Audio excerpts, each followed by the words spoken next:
Dans cette capsule, nous allons parler du courant continu. Commençons par définir cette notion.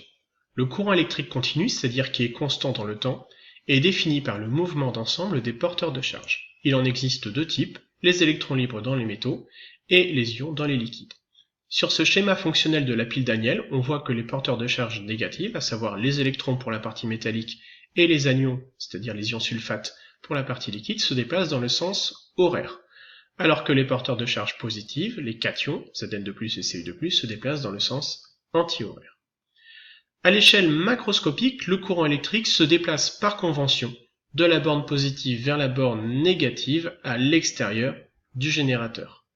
Cela signifie donc que pour un circuit purement métallique, le courant électrique se déplace dans le sens opposé des porteurs de charge, à savoir les électrons. Ce courant électrique, il est quantifié par l'intensité, qui se mesure à l'aide d'un ampère-mètre et qui s'exprime en ampères. L'ampère-mètre est schématisé donc par la lettre A et la borne COM. Et lorsque l'intensité sort par la borne COM, ce qui est le cas, l'ampère-mètre affichera une valeur positive. À l'échelle microscopique, l'intensité du courant électrique peut s'interpréter comme le débit de charge électrique, c'est-à-dire la quantité de charge traversant une section S par unité de temps. D'où la relation I est égale à Q sur delta T, Q étant la quantité de charge qui s'exprime en coulombs, delta T est en secondes, l'intensité nous a vu que c'était en ampères, cela signifie donc que 1 ampère est égal à 1 coulomb seconde moins 1. Ce courant électrique est délivré par une source de tension. On va commencer par voir ce qu'est une source idéale de tension. Alors elle possède une tension à ses bornes, que l'on écrit UPN, qui reste constante quelle que soit l'intensité I du courant électrique débité. Cela donne la caractéristique tension-intensité suivante. On peut donc dire que UPN est égal à grand E étant la force électromotrice, aussi notée Fm, du générateur qui s'exprime en volts. Cette source idéale de la tension, on la schématise ainsi. On indique donc grand E, la force électromotrice, la borne positive, ce qui permet ensuite de placer la tension UPN et l'intensité délivrée par cette source idéale de tension. Malheureusement, dans le monde réel, ça ne se passe pas comme ceci. Alors, un générateur est une source réelle. Alors, par générateur, on entend les piles, les accumulateurs et les batteries, sachant que les batteries sont des associations d'accumulateurs. La batterie, quand vous allez lui faire délivrer une intensité de plus en plus importante, vous risquez d'avoir une tension qui va chuter à ses bornes. Alors ça va avoir deux inconvénients.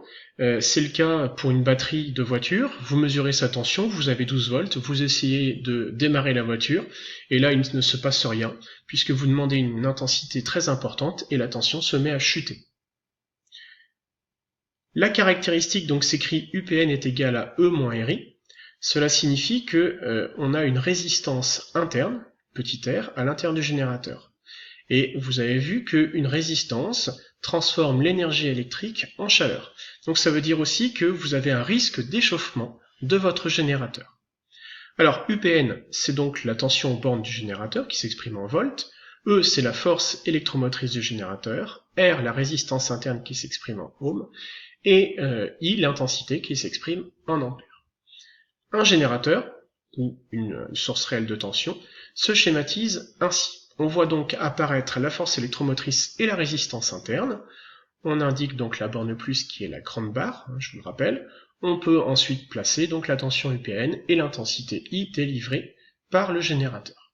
Mais finalement, le générateur, on peut le modéliser comme l'association en série d'une source idéale de tension continue de force électromotrice E et d'une résistance interne. Ce qui donne le schéma suivant. Donc l'un et l'autre sont équivalents, c'est juste que celui du bas, c'est le modèle correspondant au générateur, donc la source réelle de tension continue.